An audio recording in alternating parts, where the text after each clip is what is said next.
நம்ம Ashwin sweets and ஸ்நாக்ஸை ஆஸ்திரேலியாவுக்கு export பண்றதுக்கு கான்டாக்ட் பண்ணுங்க 7373755163.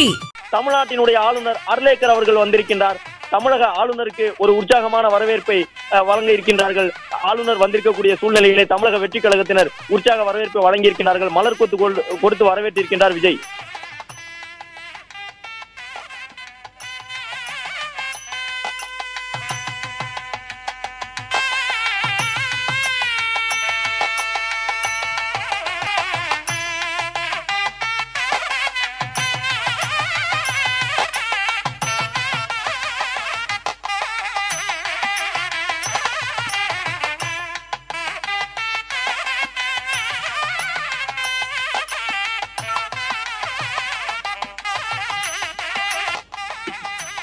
தமிழக வெற்றி கழக தலைவர் விஜய்க்கு முதலமைச்சராக பதவி பிரமாணம் செய்து வைப்பதற்காக தமிழ்நாட்டினுடைய ஆளுநர் RV அர்லேக்கர் அவர்கள் தற்போது வருகை தந்திருக்கின்றார்.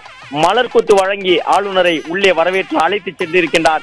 இன்னும் சில நிமிடங்களில் ஜோசப் விஜய் ஆகிய நான் என்று சொல்லி முதலமைச்சராக பதவியேற்க போகின்ற விஜய் அவர்கள், அது மட்டுமல்லாமல் ஆளுநரை வரவேற்று காவல்துறையினுடைய உயர் அதிகாரிகள் தங்களுடைய மரபுப்படியான அந்த வரவேற்பினை வழங்கியிருந்தார்கள் என்பதை பார்த்தோம். அதோடு சேர்த்து தலைமைச் செயலாளர் புதிய அரசு அமைவதற்கு ஆளுநர் அவர்கள் பதவி பிரமாணம் செய்து வைக்க வேண்டும் என்கின்ற ஒரு கோரிக்கையினையும் மரபின் அடிப்படையில் அவரும் முன்வைப்பார். அதை ஆளுநர் அவர்கள் ஏற்றுக்கொண்டிருக்கின்றார். எனவே ஆளுநர் ஏற்றுக்கொண்டிருக்கக்கூடிய சூழ்நிலையில் புதிய அரசு அமைவதற்காக இன்னும் சற்று நேரத்தில் அந்த நிகழ்ச்சிகள் எல்லாம் தொடங்க இருக்கின்றன. புதிய அரசு அமையும் பொழுது முதலமைச்சர் மட்டும் பதவியேற்கவில்லை, முதலமைச்சரோடு முக்கிய துறைகளுக்கு என்று 9 அமைச்சர்கள் பதவியேற்க போகின்றார்கள் என்பதையும் பார்த்துக் கொண்டிருக்கின்றோம்.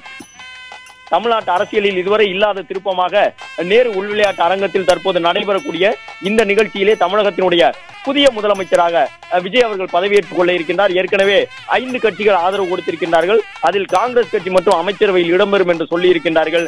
மற்றபடி 2 கம்யூனிஸ்டுகள், IUML உட்பட மற்ற கட்சிகள் எல்லாம் தங்களுடைய ஆதரவை நிபந்தனையற்ற ஆதரவாக வழங்கி இருக்கின்றார்கள். அமைச்சர்களாக பொறுப்பேற்றுக் கொள்ள போபவர்கள், அது மட்டுமல்லாமல் சட்டமன்ற உறுப்பினர்களாக பொறுப்பேற்கக்கூடியவர்கள் நாளைய தினம் தமிழ்நாடு சட்டப்பேரவையிலே ஒரு தற்காலிக சபாநாயகர் அமர்த்தப்பட்டு அந்த தற்காலிக சபாநாயகர் மூலமாக அவர்கள் எல்லாம் சட்டமன்ற உறுப்பினர்களாக பொறுப்பேற்றுக் கொள்வார்கள்.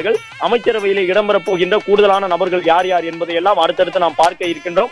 இதுவரை 9 பேர் அமைச்சர்கள் ஆவார்கள் என்பது உறுதி செய்யப்பட்டிருக்கின்றது. நம்ம அஸ்வின் ஸ்வீட்ஸ் அண்ட் ஸ்நாக்ஸை ஆஸ்திரேலியாவுக்கு எக்ஸ்போர்ட் பண்றதுக்கு கான்டாக்ட் பண்ணுங்க 7373755163. பிளே ஸ்டோர் மற்றும் ஆப் ஸ்டோரில் இருந்து பாலிமர் செயலியை QR கோடு மூலம் பதிவிறக்கம் செய்யுங்கள். செய்திகளை உடனுக்குடன் பெறுங்கள்.